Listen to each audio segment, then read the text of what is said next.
Talking about them Star Wars. Oh, oh, oh, oh. Talking about them Star Wars, yeah. Ha. Yeah. Late Ill Kid at One Youngster doing his thing, bringing you that street geek and nerd soul. And what is up? We are here with Star Wars Celebration. We're going to discuss everything that's been going on over the weekend and this final day. But I got a special guest with me, my boy Hannibal Tabu. What's up, man? I'm trying to grow up and take over the galaxy, baby. Word. Well, this weekend we've been kind of like talking Star Wars with a couple of my friends and everything, bringing up topics and highlights that were kind of stood out to us. So I'm gonna give the floor to you first. What kind of stood out to you, I guess, over this weekend as far as Star Wars news is concerned? There's only three words that stood out to me. There's only three words that's important. There's only three words I care about. Those three words, of course, are Grand Admiral Thrawn. That's all. I was like, oh, sweet spirit singing, here we go. Yeah. He's officially canon now. Man. That's all I need. There's a new Timothy Zahn novel coming out early 2017. Yep. That's going to be, I'm very hyped for that. I'm very hyped to see because we have to take him out of what we know from Heir to the Empire and the trilogy and so forth. So we have to say, all right, how does he operate in a new between the trilogies sort of thing on Star Wars Rebels? I'm extremely excited about that. I'm extremely excited to see how they're going to play him into continuity. Yeah. Because as we know, he didn't play a role in the traditional trilogy. Did he die before it? How does that play out? And that story with a character as compelling as him, because I don't believe they have any reason to change his origin, because that's pretty self-contained, is too good to miss. I'll be honest, I am over the moon for this because Heir to the Empire, in my opinion, is still canon to me. I know it's not really canon, but I got Elsa. I have another Disney property, Elsa, on the phone for you. She's got a message for you. I go in and sing it. Let it go, let it go. You tripping on you stuff anymore. Oh boy. But yeah, I was so excited to see him in the trailer. Had his back turned and I was like, is that? And I was like, nah, they're not gonna put him here. And then they showed him again. I was like, oh man, they're doing it. Yo, I'm just blown away. Did you notice what was on the wall behind him? Yeah. I saw like the paintings and the artwork and stuff. So no, but did you see what there were paintings of on the wall behind him when they were doing the slow reveal? I saw one painting of Sabine, I believe. There are two animals in a painting right behind him when he did the reveal. Those are Usalamati. Oh. That means that the creatures that could repel the Force are now canon. Okay. Then this shakes things up. This shakes things up a lot. Yep.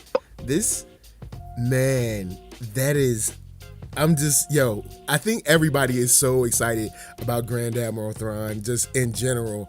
Like, I mean, out of all the trailers that were dropped, because, we got video game trailers, we got some other stuff, but Grand Admiral Thrawn is just, it's good to see just a character from, I guess, what is considered legends being so revered and then finally placed into official Lucasfilm canon. It's just, I agree with you, but from my side, it's less to do about the kind of place he was and more about the character himself. The Rebels have a large host of non-Force using, very skillful, very amazing characters, right? Mm-hmm. But for Thrawn to not use the Force, not only not use the Force, but to figure out how to get around the Force, to figure out how to trick the Force, to be able to use his intellect in a way that's so sharp and so defined to such devastating effect, especially in the face of, and you've seen it in the movies, you've seen it in the shows, imperial inefficiency and blundering bureaucracy. Yeah. That if he can whoop behind beyond that, then yeah, he's some. We don't have Suntir Fel, who I loved. We don't have Mara Jade. So this is one of the first canonical, real. Okay, the Empire's got some people on the bench. They're bringing them out. Yeah, because they, you see Tarkin, the girl comes up to him. She's like, I know we've been having some issues. The Empire hasn't really been bringing it like they're supposed to. And I got a guy who's, in on the big picture. Mm-hmm. And when they showed him, I was like, yo, it's about to get real serious for our crew. Like real serious for our crew. Yeah, it's also very surprising that it's a family affair, because the guy who plays the protagonist's father in Rogue One is the brother of the guy who plays Grand Admiral Thrawn. Oh, the Lars Mikkelsen. Okay, all right, cool. Now there is some other news that came out as far as casting. I'll let you drop that. What else is a highlight for you as far as the casting news that we got? Well, Deadline and Variety and all the trades this morning are reporting news that came out of Celebration that Alden Ehrenreich will be the young Han Solo in a standalone picture that will more than likely fall after Episode 8. So we're going to get Rogue One this December, Episode 8 in 2017. So it looks like the young Han Solo picture will likely be in like 2018 or so. Yeah. And Alden, I think, is a really good pick. His name, he's not extremely known, but the industry knows his name. Mm-hmm. Like, dude, he's shown his talent around, and I think especially the way he kind of even though I haven't seen Hail Caesar, everyone that I know that has seen Hail Caesar has said that he's one of the better parts of that film. Mm-hmm. So it's a good look. I'm glad he got the shot to kind of like step up and take a swing at it. And after seeing the footage from the Rogue One reel, I think that Disney, Star Wars is in very capable hands. Lucasfilm kind of has a handle on this property, and I doubt that after seeing Episode 7, the stuff Episode 8, the Rogue One stuff, we know we're gonna get like some top quality production, some very, some at least, some very engaging characters and stuff like that. So I'm all for this one. I'm all for this one. Well, you may be. I believe that Disney's got some good ideas. Definitely, as I said, on the television side, they know exactly what they're doing. I don't have any questions about that at all. And in a minute, I'll talk about Dave Filoni, who talked about the Fate of Ahsoka Tano that he had written for Clone Wars to end the series, but I'll get to that in a minute. Yeah. So on the television side, I'm super confident in what they did. However, on the saga side, because Rogue One is an anthology film, Young Han Solo is an anthology film. All you have to do is make sure you don't break the existing timeline, and those are fine. So adding more diversity, making the things more interesting, new designs, a new TIE Striker, that's all great stuff to toss into the continuity. I'm fine with that. My concern is moving forward the saga films, because the saga films, and I said this when Episode 7 came out, essentially mean that Luke, Han, and Leia failed at everything that they tried to accomplish, and failed in such a spectacular way that it's endangered billions of lives across the galaxy. I'm worried about the saga film. I'm worried about them a lot. It's given even what they were talking about with the Episode 8 reveals. The big news for John Boyega is, I promised I'm coming out of my coma. Really? That's what you got? Really? So the saga films, I believe the anthology films are going to be fun. I believe the television side is rock solid in the same way that DC can do television and movies. Yeah. But I have significant concerns about the saga film. Here's how I feel about our big three and kind of like the movement and the movement as far as the rebellion and all of that. I think it's kind of one of those things where how sometimes you might really want something so bad, or if you fix something like this or fix something like that, it'll be just right and everything will be perfect. And I think what happens is, even though I haven't finished the book Aftermath, it's hard to get through. I'll be honest, it's not engaging me. I'll just say that. But I think and that's a concern. I think that it's one of the things where it's like you destroy the Death Star, and the Emperor is dead, and all of this happens, and like, what next? Because we're not really a government, so we don't really know. But that's and I think that's kind of, at least I assume, because I haven't caught up on all the books. I'm like 6 books behind, but I think over this, I believe it's 30 years between 6 and 7. You are correct. I believe during that time you have like a lot of like infighting, a lot of bureaucracy, a lot of trying to figure out what a government is post Civil War-ish times. and trying to figure out if this is even something you even want anymore. Because there's a lot of times when you're like, oh, I want this so bad. And when you get it, you're like, it's not really what I wanted. You know, and I mean, even though I haven't read, like, I know Bloodlines, I believe, is out or it's coming soon. I haven't read that. So, but I'm assuming that's sort of what happened, you know. So, I mean, yes, they failed to fix the galaxy, yes. But I'm hoping that it's a little more involved or a little deeper than they just was like, well, screw it, we out. No. Well, here's my problem with that. There's 3 problems I have with that. First of all, Mon Mothma was, as we see in Rogue One, and as we saw in the prequels, alive through the whole thing. She's seen the failure of the Old Republic. She's seen how it let down planets in the Outer Rim, how it let slavery flourish, how it let corruption flourish, how it endangered the lives of billions and billions of sentients across the galaxy. So, knowing all that, if she didn't apply that after the Battle of Endor, if she didn't apply that wisdom or have an understanding of it, then that's a criticism of her as a leader. Second of all, and here's where we really, really get into the trouble. Luke, who lots of people love Luke, I'm iffy on him. Luke, a half-wit, half-educated, whiny farm boy from Tatooine, says, I'm going to start a Jedi Academy. And everybody gets killed. And the most powerful surviving student runs off to join a splinter cell of the Empire. So what does Luke do? Does he fix his things? He hides. He runs. That if we said that adventure and excitement are not what a Jedi craves, cowardice is not either. True. I'll give you that. I can't. So there's an enormous problem there.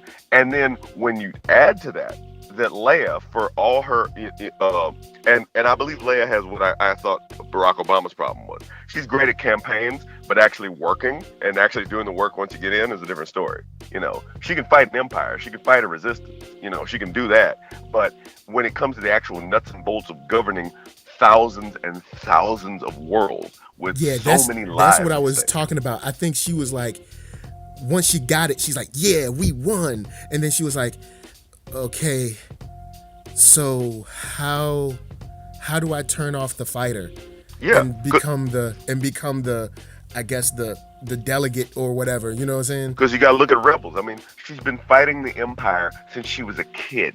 True. She's been fighting the Empire her entire life. And Bail Organa died when she was 16 on Alderaan. So she never got the training in statecraft that she should have been getting while she was in the Imperial Senate. She was a spy. She was doing intelligence work for the Empire. True. So she never got the statecraft training in, this is how you actually do this job. Kind of like Khaleesi on Game of Thrones. She's great at the campaign. At campaign mode? Oh, yeah. She got you. It's funny because... But you need to actually do something. Let's get Tyrion in here. Yeah. Well, it's, I can't remember what book. I believe someone said there's a book, a Canon book, where the kind of like the rebellion or the resistance, kind of like new fledgling government doesn't really recognize Leia or her accomplishments. And because somebody was telling me about it like really quickly, saying that they kind of referred to her as a warmonger. Mm-hmm. And you know, that's another situation too. Like, you know, even though they won and beat the Empire, everybody who's in the rebellion might not be the biggest fan of Leia. You know what I'm saying? So then you still got to deal with everybody in the galaxy. Yeah. Because I mean, Imperial propaganda would have made Leia like Osama bin Laden. True. Yeah. Her name would be like that on the lips of people all across the galaxy. So the fact that she killed the Emperor, who, and I say this all the time, you can criticize a lot of the crackdowns and the murders, and he made the transports run on time.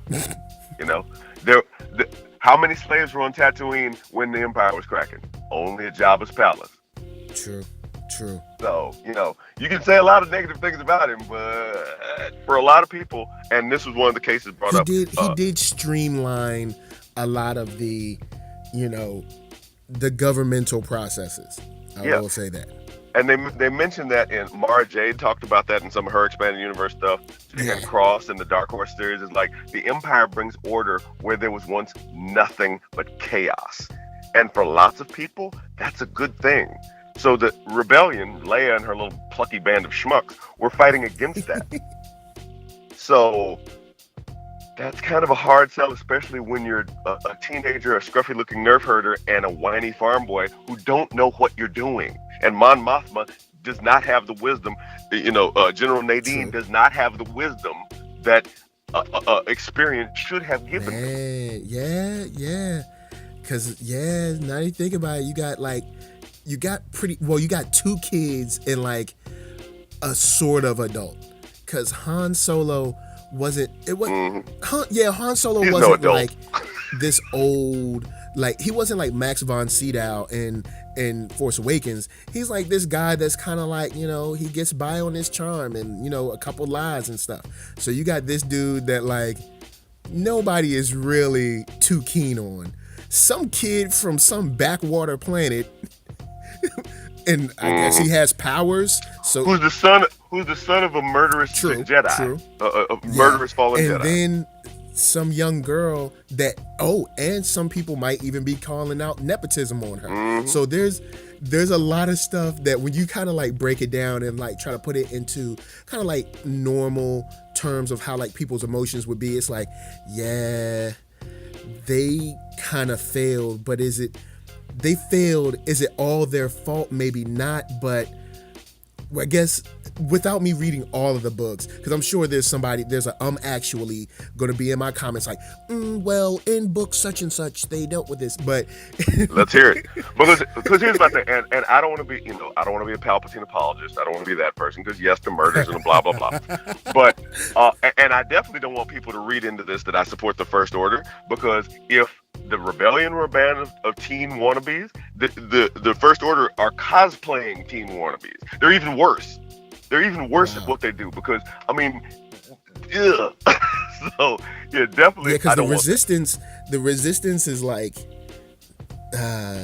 but I mean, hey, the rebellion is over, and now the resistance, I guess, is what we got. So when I look at the saga, when I look at cosplaying emo wannabes versus old grizzled hippies who didn't figure out how to fix the system, that's worrying to me. That's like, come on, really? This is what I've been cheering for? This is what all of this is for? It all comes down to this? And that's it's just this. I mean, for somebody watching the whole, as you say, the big picture, that's a disturbing picture to look at. Yeah, well, we shall see in episode 8 what happens, but moving on, back to our Rogue One information. In an interview, Gareth Edwards dropped a little news about the kind of like the balancing act when you're making an anthology film, or I guess they're called Star Wars stories now. But making an anthology film and talking about how if you move too far to the right or move too far to the left, it becomes, just a basic, sci-fi film, or it might become like, Babylon 5 or Star Trek or something instead of Star Wars. Yep. But at the same time, you want to, bring at least a bit of a breath of fresh air to a project. And he was talking about how, the balancing act is kind of hard, but he spoke about the Death Troopers, where he was going through the archives at Lucasfilm, and he saw some of the first kind of like stormtrooper designs where they were like more taller, more athletic build, and kind of like they looked like they could move a little better than the normal stormtroopers, and that's what became the original inspiration for the Death Troopers, which I thought was pretty cool, because he dropped a line about troopers with better training that could actually hit something. So let me first of all let me address that, because that's been bothering me for a long time. When they were all clones of Jango Fett, who we know can shoot straight, who we know is talented, they all could shoot straight and be talented like Jango Fett. When you start conscripting schmucks from the Outer Rim and, having, just anybody sign up for the Imperial Academy, True. You're going to get some quality control issues. I don't believe that's a factor. If you can say anything, that's a factor, that bureaucracy that we talked about earlier, that you're not getting the best of the best going into the system. Nah. So what you get out of the system is not going to be the same, Not at all. And it's funny because, they just, I guess because the Empire was like, look, I guess they were like, we don't really need to hit anything. We got overwhelming force. Overwhelming force is hard to argue. It's like, and I would have loved. There was this episode in Rebels, I think season 1, where they kind of like broke into the academy and like Ezra was doing some stuff, and I would have loved to see. I would have loved the scene where. Where they were like target practicing and one kid like missed the target like 2 or 3 times. He's like, oh, don't worry, there'll be too many of us or something like that. And I thought that would have been a hilarious, because it's like, yo, look, one of y'all are gonna hit something. It's like 50 of us at once. Nobody can, come on, man. And when we go somewhere, we don't go fight rebels. We go to like farmers and stuff, man. Don't even worry about that. But it was really cool to kind of see, especially since we've seen the trailer and a little bit of the real footage from Celebration, to kind of see or hear where the kind of inspiration for the Death Troopers was. And I'm definitely excited to see the difference between them and the Stormtroopers on screen. To see if there's any like animosity between them, because since this is supposed to definitely be a war film, I would like to see the effects of the war on both sides. I agree. To kind of like, I mean, maybe there is kind of like, we're Death Troopers, we're above you, or like you can't sit with us, or kind of like a thing like that. Never mean girl Death Troopers. But the thing I'm most excited for is still when the blast doors open or whatever opens, and the rebellion first sees this person they've always heard about in all black. I'm still waiting for that. I'm still waiting for them to look, because I'm pretty sure to a certain degree Darth Vader is probably like kind of like a like a fairy tale. He's like, this guy that's, he's super powerful and he comes and he kills everybody. But no, hang on. Nobody's really true? seen him, Is that true, or would that, because I remember there was a version, and I don't remember if it's canon now, and I suppose the comments can correct us. There was a version of Imperial propaganda that showed Darth Vader as this hero of the Empire, marching ahead of stormtroopers, and it was broadcast. So It wasn't a secret. It was holocast throughout the hologram network. So I don't know if Darth Vader would be a secret, or if he would be, oh God, he's the boogie, the equivalent of, the greatest military hero, the General Patton of their era. I don't know which version is canon yet, because I'm looking for it right now, but I can't remember. So when they see him, what I'm looking for, because I do know that the Darth Vader series is canon. So I know what he did in the Shotoran War. I know the sorts of stuff that he's, swept into the Outer Rim and terrified even Jabba.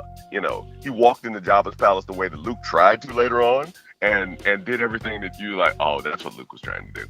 So, Darth Vader's, he's not that mythic of a thing. He's like, oh, this is a thing.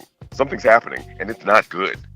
So, I'm looking for what I want, especially because I know how, and I hate to say this out loud in 2016, James Earl Jones is getting up there, and we don't know how much James Earl Jones we have left. I want to see Vader come in and astonish and terrify, and like, even if it's for 3 minutes, I want him to throw a TIE fighter at somebody. I want him to do something ridiculous on screen, so we can forever say, oh God, that's what we were scared of. Yeah, I definitely want to see like a situation where he shows the true power. And I'm of course you can hear it in his voice already, like the true power of the dark side, and kind of like really showing these guys, like, because I mean, I guess, it's going to be a big deal. Like, these are the plans to the Death Star. Like, it's got to be all hands on deck. You know what I'm saying? It's got to be like Tarkin, Vader, anyone who's got, any rank has to be, Thrawn? Yeah. Well, see, we don't know if Thrawn is, that's the only thing. And you never know. That could be a great reveal for the film. Like, we have, because look at it this way. First of all, we've got Saw Gerrera, who is from the Clone Wars, so we have our first animated to film jump already. Second of all, Mads Mikkelsen, Lars Mikkelsen's brother, is going to be on set. He's filming the actual movie. He's a scientist at the Empire Capture, I believe, if I remember the story correctly. So would it be that far out of the realm of possibility for his brother to swing by the set? That could be real dope. That could be extremely dope. If you're saying all hands on deck, Man, I cannot wait. Can't wait till for my Star Wars Christmas gift. And I wish they would leave the movies in December for real instead of putting the next one in May. I'm like, yo, I like having Star Wars Christmas gift every year. No. That's but I know May. May is our month. I know May is supposed to be the month. But last year I was like, you know what? December's not too bad. I was like, because of course with all the comic book stuff, May is getting extremely crowded. December is the time when you can be like, you know what?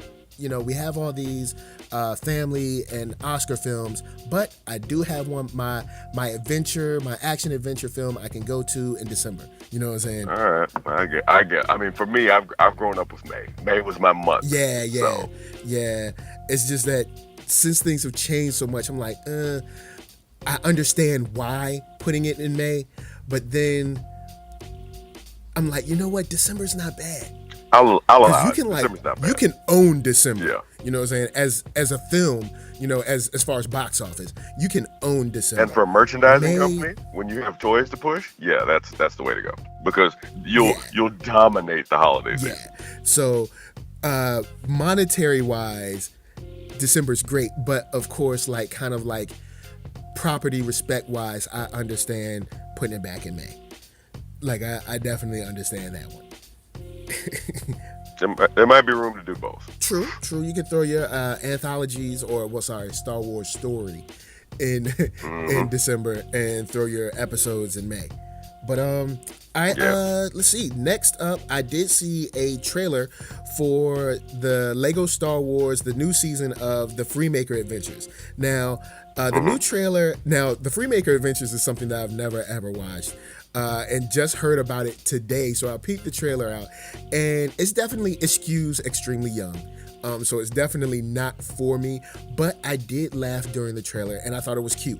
I definitely think if you're a Star Wars fan and you got, say kids, say 4 to 10, I think it'd definitely be right up their alley. Because it's cute, it's funny. They have a robot, an old clone robot who they named Roger, because I guess the lady in the interview was saying that they asked him his name and he said Roger, so they actually call him Roger. It's just little funny stuff like that. But the cool thing is you get to see Darth Vader in the trailer, Palpatine's in the trailer, Maz Kanata's in the trailer, so they're really they're helping to join all of these parts of canon, but still have some fun. So, you're saying it's canon? It is canon? I mean, I was under the impression that everything they made from now on is canon, but maybe it's not. That's not true. That's not true, because the Lego Star Wars is mostly not canon. Okay, cool. Then, they have a canon group, and they have a canon printout. A canon thing that they. So that's why I was like, whoa, what announcement did you see that I missed? Because when they started remaking the books and the comics and all that, they made a statement that everything from now on is canon. But I guess you're right. Lego doesn't really count, I guess. Because I know the games don't count either. So You're right. That probably is. What they said was the story group will put out, this is canon, this is what it is, and they first did a big thing. These comics, these books, and these movies, and Rebels, and they said this is, and Clone Wars. They said this is canon, yada yada yada. But yeah, and those they swept games away the and old stuff, EU and those games are just for fun. Yeah, they're cherry picking from canon for some extra canonical things. And I don't believe Lego is going to count as canon. I don't. All right, cool. Unless you saw an announcement that I missed. No, I didn't see an announcement. I just assumed since they said, I can't remember back when, but yeah, you're right, because I know the games aren't canon either. So I retract my previous statement. Lego is most likely not canon. You're far too trusting. All right, cool. So I guess those are probably the biggest things. Besides, there's a new book coming out called Star Wars: Everything You Need to Know, or Everything You Need to Know About Star Wars. It looks like a coffee table book. They did talk about it a little bit as far as like what's in there, kind of like quirky things like how long is like Jar Jar Binks' tongue, or how fast is a speeder, and like little just kind of like I guess you could say like trivia things that are just like cool to know. They didn't put a price. My daughter will love that. Yeah, they didn't put a price on the book. But if it's, depending on where they price it at, I'm not too against putting on the coffee table, up under a couple of things, or just pulling it out every now and then just for a laugh and be like, oh yeah, this person's necklace has 18 teeth on it or something like that. Well, that sort of thing can be used as reference for the neophytes and the people who are not really, all the way in, and you can use it because I use that kind of the visual dictionary. My daughter, she's 6 and she reads it all the time. So cool. That's indoctrination material for the next generation in a lot of ways. So I'm fine with that. Are we not going to talk about, Mark Hamill and the stuff he said at Celebration? Well, I know you were talking about that earlier, so I was going to throw to you for that. Okay. Because he had an hour, a talk with Mark Hamill. Then he did another one, I believe, with him and like the whole cast of the new episode 8 stuff. Some of them, yeah. Carrie was there and John Boyega. And I'm pretty sure her dog came with her. Yeah, there's a picture of them on Entertainment Weekly with both of their dogs, and it's so weird. It's her dog, like the tongue, it's just weird. But it's like funny, but weird at the same time. I'll stick with weird. Oh man, but so going in, I talked about Mark Hamill a little bit yesterday, so I'll let you lead off with, like Mark Hamill and what he said and, things like that. Well, some of what he was saying, is the kind of hype that you do when you're promoting a movie. He told him that there were lines that were going to make you forget, may the force be with you. And I'm like, whoa, let's pump the brakes now, Slayer. Come on, let's not take a poop on 30 some odd years of what we're doing here. We're interested. We're already coming to the movie. You don't have to hard sell us. What I thought was funny was because he says he didn't have a problem with how he's treated in episode 7, but they put him in the gym and he says they're torturing me for 2 weeks, twice a week and everything. So I'm just figuring it. He's like, all you gotta do is turn around and take off your hood. He's like, I didn't have to go to the gym for that. Well, yeah, because I remember them showing pictures of him, and I was like, oh snap, Luke! Luke coming back. You know what I'm saying? And he got in shape. Yeah, because even in episode 7, there's a moment where Kylo Ren is like talking about the lightsaber, talking about like that's mine. And when he was reaching for it to pull it and it went past him, I was assuming Luke was going to catch it and be like, this is mine. You know what I'm saying? But reading the script, so did Hamill. Hamill thought that too when he was reading the script for the first time. He was like, oh, I'm about to whoop somebody. Oh, wait, it's not me. Wait, her? She's never even been to Dagobah. What the heck? The things that I was mad about, he was mad about. And that to me vindicates half the things I say about episode 7. Well, yeah, and also it's part of JJ's plan. JJ has to confuse people all the time to try to like keep spoilers, like bringing people to the set with hoods on and stuff. And I do understand to a certain degree because there's so many outlets. Everybody's trying to get a picture. Everybody's trying to get a scoop. And it gets to the point where it's like you don't see anything new in the film. Once you get there, like every outlet has run everything. So I do understand that. But at the same time, Luke is probably, well, not Luke, Mark. Well, he's Luke. All right. So Luke is hitting the gym. He's probably doing 2-a-days, nothing but protein shake and like skinless breast, like no salt, no nothing. Doing push-ups and pull-ups, doing pull-ups and stuff. And then he's like, yeah, that's right. I'm in Jedi shape. I'm ready to tear down. And he's like, oh yeah, we're gonna need you for 2 minutes. Yeah, that's at the end. We're gonna need you to turn around and be like, and then not speak. Because they green screened it. That wasn't him on the island. They green screened that.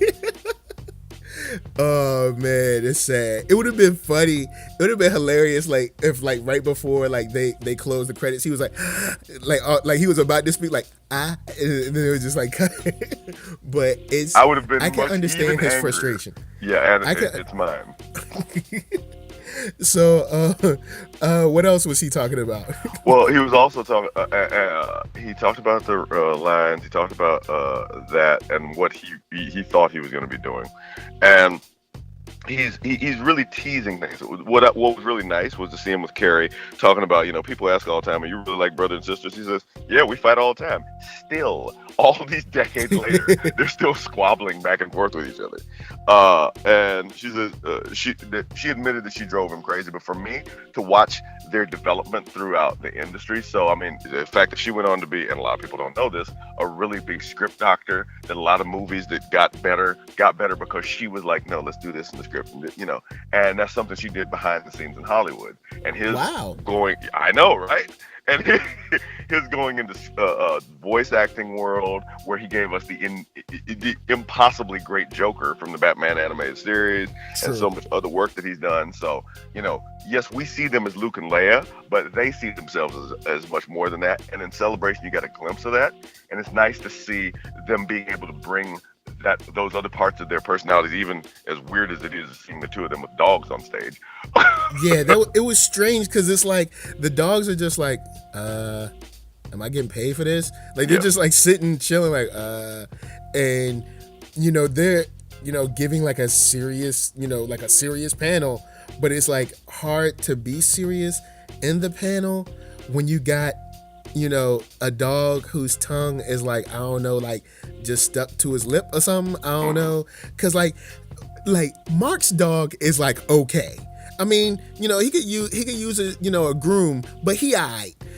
But Carrie's dog, it's just something about the tongue where I'm like, can you just push it back? Like just push it in his mouth. Like, what's wrong with him? The word you're looking for is unsettling. That's the word you're looking for.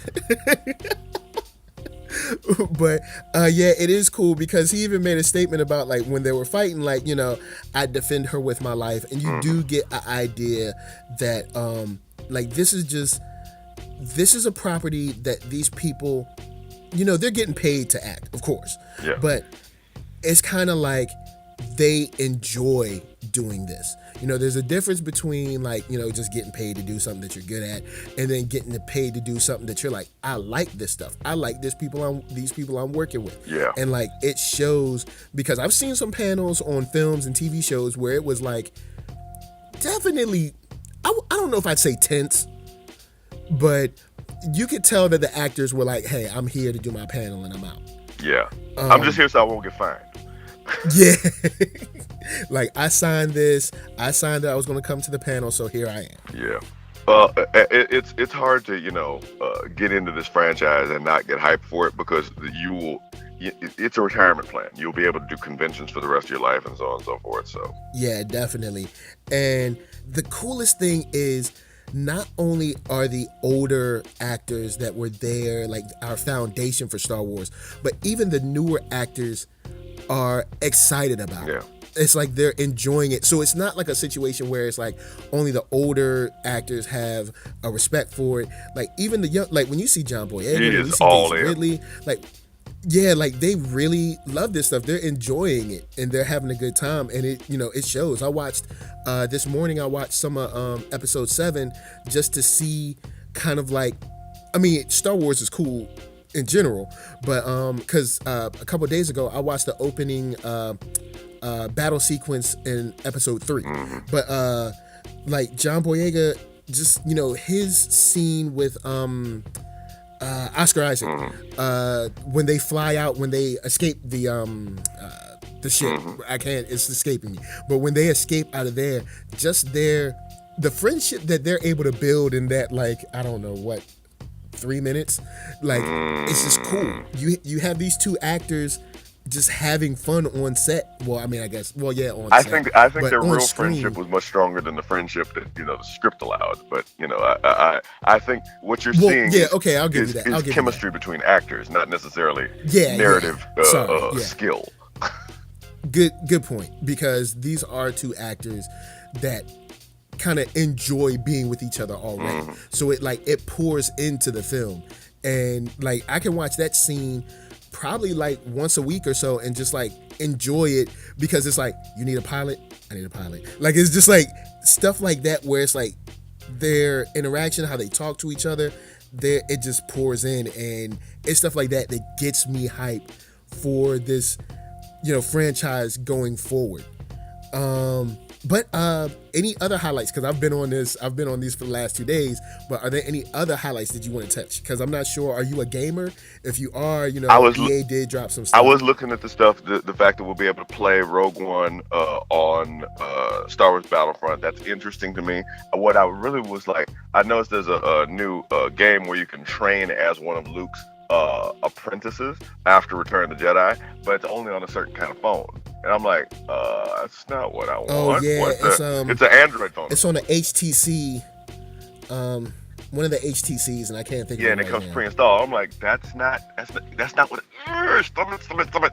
So I'll be interested in an iOS port of that, because I'm not gonna lie, But first I'd be looking for story hints. I'd be am I gonna see something I didn't know? Am I gonna see something that would help me learn something about the story? But also the idea of training, even under Luke, I kind of want that. I'm not gonna lie. Yeah, and I hope. Speaking of training, to jump to episode 8, I'd love to see some training and the differences in training between the light side and the dark side with Luke and Rey. Well, and Luke doesn't seem to be that good a teacher thus far, just based on what we got. I'm just gonna put that out there. Snoke and Kylo Ren, because I think this could be a film where, you could start to see the fundamental differences between how the light trains and how the dark side trains. Even though I also think we're going to get some of that in Rebels, because Ezra seems like he's still on this kick where he wants to play around with this fire called the dark side and learning from the Sith. And I think it's going to end up getting him in a lot of trouble. I think it's going to create a situation where Canon and Darth Maul are going to have to come to the same moment that Rick and Shane came to in The Walking Dead. Oh. And the same thing is going to be like in the first episode of the second season, we were like, yo, Rick, you're going to have to kill Shane. Like we knew that. We knew. It's like, why did you? But Rick was trying to hold on, like, no, he's my boy. I ain't going to do it. I think it's the same thing. I think Kanan is going to have to deal with Darth Maul. He's going to have to. Either that or Darth Maul is going to end up, manipulating and warping Ezra into his I guess new apprentice, because he calls him his apprentice multiple times in front of Kanan, like last season, and he does it in this new trailer. So I'm like, yo, you gotta stomp that out. Well, like you gotta deal with it. Let's put all the cards on the table. What is your thoughts on the Ezra is Snoke rumor? Because here's the thing. JJ said no. But you know what else JJ once said no about? He's like, there's not going to be a con into darkness. You can trust me. I'm like, come on, dog. Come on. Really? Fool me once. So I'm interested to see who Snoke really is. Because if he is Ezra and we've been lied to, that's going to be interesting, depending on how it plays out. And if he's not, my concern is, who are you going to make into this super powerful Force user that has clearly, overcompensation issues with this hologram?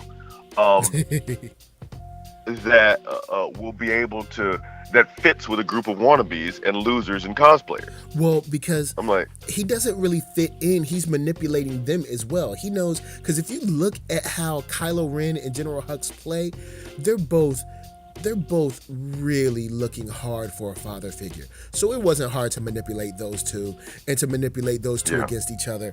And it makes for good storytelling, but it also makes for good manipulation as well. Because both of these guys, even though they're both powerful, they're both highly insecure and want someone's approval. And at this time, it's... Hang on. How are we selling Hux as powerful? Where are we getting that from? He has, he's a general. He has, resources, and he runs the military. He's a general. That's what they do. He was named general. Generals are not, they don't, mostly take over. They're mostly named. especially him. Well, if you think he's the boss, he may be the biggest boss that you've seen thus far, but I don't think he's the boss. All right, good point. Yeah, he's been named as general. He didn't really earn those stripes. Because he's 8. Yeah, because he didn't. Yeah, he didn't really earn those stripes. He ain't no killer. He ain't a killer. Still learning how to walk from New York to Cali. But anyway, only real people, carry chalk. But anyway, I'm just saying. I'm just saying that I'm concerned that Ezra is going to be Snoke, and that Snoke's not going to be enough. I'm concerned because a hero is defined by their antagonist. We have Darth Vader as this amazing antagonist that defined an entire generation of characters. Yeah. So I'm concerned that the antagonists are not going to be good. If Ezra becomes Snoke, Rebels. This is why I don't think Ezra is Snoke, because Rebels is going to have to turn pretty dark for him to become Snoke, in my opinion, unless they do some like off-screen stuff, which is possible as well. But remember, Rebels can't. Nobody in Rebels can survive the first scene of A New Hope. None of them, because it would ruin the entire trilogy. Which means Ahsoka must die, Canon must die, Hera must die, Zeb must die. Everybody's got to die, and that does work. We got to get pretty dark. Yeah. But that's the thing we didn't talk about, the Fate of Ahsoka. Yeah. Sorry, because did you see that story? Yeah, I didn't see the Fate of Ahsoka. I did hear most of Filoni's panel on Ahsoka's Untold Tales. Yeah. I did see that, but I didn't see the Fate of Ahsoka stuff. Yeah, his whole idea was that she went into the Coruscant Underground, level 1313, where that canceled game was going to be. She had a boyfriend for a hot minute, the way they described it. That she ended up working with the Jedi as a consultant to help them and stuff, and was going to be working with Anakin, but when he was called away to save the Emperor at the start of episode 3, I'm sorry, save Palpatine. He wasn't the Emperor at the time. But that she had this whole arc that led her to the place where we find her in Rebels. Is this kind of Ronin figure, this masterless samurai that still seeks to do right wherever she can. And that arc, and the way he described the proposed end of Clone Wars was super dark. It was super dark. So she fought off a group of clones that had been specifically assigned to her and whatnot, rode off on a wolf, and it was gonna be dope. Yeah, but no, I did see those sketches. I did see the wolf that looked really cool. Yeah, so I believe that and I've said this all the time, for us to get to the first frames of Tantive 4 and A New Hope, we have to make sure Aurra Sing cannot live, Asaaj Ventress cannot live, Ahsoka Tano cannot live. Now, are you sure Asaaj? Because Asaaj could kind of just live out her days in the Outer Rim somewhere and not really. Does that really sound like Star Wars? Nah. Well, I mean, I just assume some characters. I mean, just like with any war, some people are like, I've fought as much as I can fight, I'm out. And some characters might just go and die of old age in the Outer Rim somewhere. Or, some people might go somewhere and just become, they might fall in with some gangsters and just end up working with the black I can't even think Black Sun for because that's how life happens. Some things change. So I mean, I don't think all of them have to, I guess, essentially die or be killed, at least on screen. Now, doesn't fit the Imperial motif. If there's a force wielding, lightsaber using somebody running around with Black Sun, that will get back to Imperial intelligence. That will mean Inquisitors will come. Yeah. If Inquisitors can't handle it, Vader's on his way. But yeah, Asaaj can't. Inquisitors can't handle Asaaj. Like, I gotta give her. Ventris has been my girl for a minute. Like, at first I hated her. Now I'm semi in love with her. # don't tell my wife. But but I love some Ventris. I love Ahsoka, and I love homegirl Shak T. So I'm gonna go and be honest. Shak T's definitely dead. I know she's definitely dead. Yeah, she did. But they killed her real good. but it's like, those characters, man, Ventris is just too dope. And speaking about being dope, when they were together, fighting together, I was like, yo, why can we not have like the adventures of, of like the odd couple of Star Wars, where it's like, I don't really like you. Shut up and take my Imperial okay. credits. Shut like, up and take my Imperial credits. Man, when they were together for like that 1 or 2 episodes, I was like, yo, why can't we have like a nice little mini series? Maybe like that. Like maybe 10 strong episodes of just like what they did for this 1 month period or something like that. Sold. Like, man, cause them two together is just so sweet. They were like taking, cause you got Asaaj like half murdering people, and then Ahsoka's still fighting, but like, I don't want to kill you though. And like, Asaaj is like, look, I gotta survive. Yep. She like, my master turned against me. I don't know what you got going on, player. Yeah, and like, maybe have them come into contact with, Maul a couple times, or like maybe even, like what I'm saying is there's too many untied threads. True. That have to be either tied or cut with a lightsaber. Yeah, and in that case, yeah, you're right. If they don't put down the sword, they'll be found out by the Inquisitors, especially at this period of time when they know that there's still a couple of Force users around. Yeah, they're even looking for Force babies, for the love of God. True. So, very true. Yeah, you think they're not gonna find her? Come on. Yeah, good point. So, she can't go back to Dathomir because Dathomir was destroyed. Yeah. Because the Emperor was like, "Oh, y'all not gonna rise up against me. I got y'all." Yeah, he definitely took care of that Dathomir situation. Unfortunately. Well, I suppose from a certain point of view. Well, because I actually like the idea of having like this force that wasn't the Force, but was like almost as strong as it. So are we talking about the Bendu that we saw in the trailer? Because you saw Canon talking to them. Yeah, but so I'm saying, we're had, getting deep into the lore now. Yeah, but you had like when the witches were attacking. Man, I cannot think of his name when he was asleep. Dooku, when he was asleep. Dope. And they put the spell on him and stuff. Just like, dope. It was cool to see like, oh, okay, so the Force isn't the trump card. There's some other forces at play that could be, I guess formidable against. That's one of the things. What you're saying is one of the things why I regret that they have taken the Book of Sith out of canon, because when it came out, I ran out to get it. I was like, I need to see what happened here. And they had passages from the Night Sisters of Dathomir. They had passages from earlier Sith from hiding. They had Darth Plagueis' writing from there. Wow.